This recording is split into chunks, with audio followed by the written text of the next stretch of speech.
So, what I'm going to talk about tonight is where we're starting in cyberbullying. And this is a problem which continues to go through our national media and international media all of the time. And we've been approaching this problem from the wrong perspective. And that if we take a minute to think what we're actually doing with cyberbullying, we might be able to solve this problem a little bit easier. So, this is usually the problem. This is often cited with cyberbullying, that unlike traditional bullying, when you could leave the schoolyard, you could go home and you'd be out of the problem. But with cyberbullying, it's 24/7, it's ubiquitous, and it's in your phone, in your pocket, and you can't turn them off, and that it's always with you. But to actually get a little bit further with this, we have to understand where the problem begins. And the problem, I think, is that we've been studying cyberbullying since about 2007. The term was around a little bit earlier. And this is from Dr. Ciaran's review in 2010. Now, there's a lovely long definition there, which you could read at your leisure. But I'm just going to point out two little points of it. Number one, the definition itself works quite well because it basically says it's repeated electronic or digital harassment. If you look at it though, there's one point on the first one is that it's media. Now, we still seem to conceptualize online communication, as a one-to-one sort of communication. And I'll send you a message, you send one back to me. Well, that isn't really the way it works anymore. It's not really a communication, it's more, and this is the really important idea which I'd like you to take home with you, it's more an environment. So we shouldn't be thinking about it as two people communicating one-to-one, we should think about it as two people relating to each other in a different environment. Now, cyberbullying has been conceptualized as it's a schoolyard problem. So it's all entirely conceptualized as occurring within a school context. What I'm saying is that we shouldn't necessarily discount the school context, but we should put it side by side with the technological context. So this is occurring in technology, it's not occurring in school on its own. When you start to think about it, cyberbullying in that perspective, you don't think about it in terms of a school problem at grade 1 in primary and secondary school. You start to think about it alongside things like trolling, like flaming, like cyber stalking. Now you're into a different conceptual area, and that's, I think, would be what Thomas Kuhn would call the paradigm shift, away from conceptualizing it as, not forgetting it as an educational problem, but thinking of it more in terms of technology. So, this is from Livingstone's EU study, Europe-wide study, and this is the point of it. Half of online bullies said they had also been bullied by people bullied face-to-face. So, that's good. Your traditional bullies also do this online. And half of online victims said they also been bullied face-to-face. So the kid who gets beat up at school also gets beat up online. But that's not a very big overlap. In fact, there's quite a lot of this missing. What about the 44% of cyberbullies who didn't do anything online or who didn't do anything in the schoolyard? And what about the victims who are getting bullied on the internet but they're not getting bullied face-to-face? And this is why I think we have to once again move away from thinking about this in an educational context. This is really the heart of the problem. That's once again from Dr. Ciaran's research, is that research in cyberbullying has been conducted largely in the absence of theory. This is like asking a blind man for directions in the dark and asking where the black wall is. If you're a scientist and you're conducting research without theory, you're going to find your own opinions bounce back to you. This occurs in cyberspace.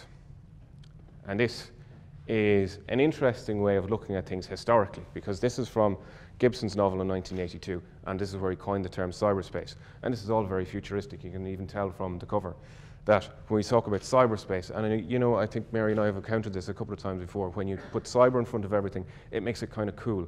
But at the same time, you expect there to be laser beams and like teleportation and holograms and all of this sort of thing. It hasn't really happened.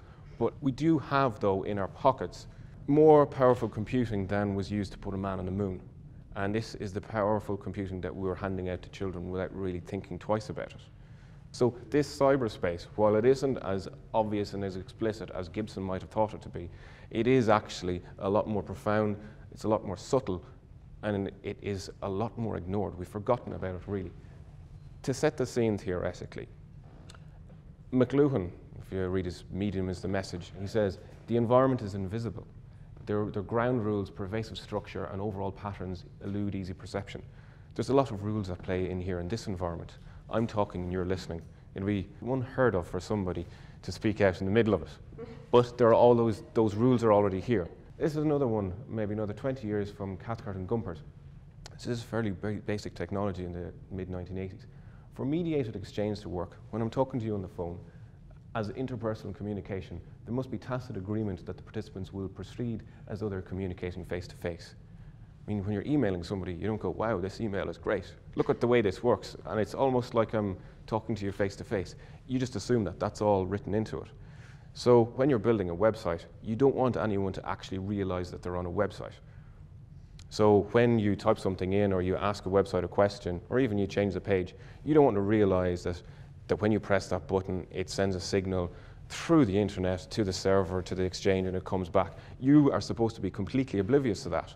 And the only time you notice that that's happening is when it breaks down. So when we're on the internet, we're completely oblivious to everything that's happening behind it. And we should and could feel ourselves in a different place. So, hyperpersonal communication. This is what makes arguments and any kind of interpersonal interaction on the internet is quite strange. If you're working late at night, you need to email somebody. What does it say to somebody when you email them at 5 to 12? Sometimes, if you want to be really sneaky, you can actually delay the sending of the email so it arrives at 7:05 the next morning, so it looks like you're up early. So the timing of your message actually contains communication. You know, if you texted somebody and they reply straight away, you know they didn't think about that too much. But if they reply a couple of minutes later going, no, it's fine, it's fine, it's fine. Of course, it's not fine. They've had to think about it. So your communication on the internet can be hyper-personal, meaning that your emotional impact is increased because of the things that you can do with it. You can time them and so on. There's also what we call violent mediators. There are many features in technology which allow you to do things which are nasty, but which were not intended by the designers at all. There's also things like self-disclosure. It's an awful lot easier to get personal information out of somebody when they're online, if they feel that they're anonymous and they're not being watched. And this is part of the aspect that when young kids are online, they put up information which, in retrospect, they mightn't do, because they don't think anybody can see it. And that means then that other people can latch on to this. I mean, you don't tell your bully personal information, but you might put it up online because you don't feel that way. Any of the politicians know that they can create a Twitter account. People won't hold back from abusing them on Twitter. They mightn't say it to their face, but they'll definitely say it online. And everything seems a little bit different online. So cyberspace is a conceptual space. When we're in it, we act a little bit differently. The time is distorted. The general normal structures of interaction don't really hold. I can send you 20 messages before you'll reply. It's not very nice, but you can do it. You don't really do that in a normal conversation. So, when you're on the internet, who exactly are you? Your identity has shifted somewhat. Are you exactly the same person on the internet as you are offline? What sort of identity? That's a fairly superficial question. The real question to me is, where are you when you're on the internet?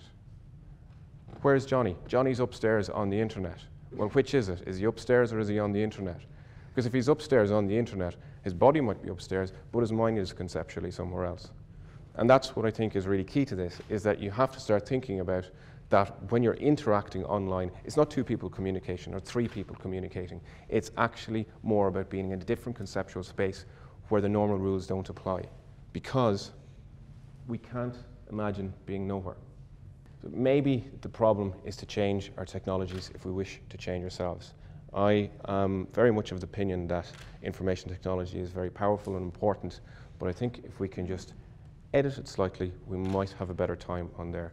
And that is something which I hope in a number of different projects upcoming to demonstrate, because as I say, there's nothing so practical as a good theory. Thank you very much.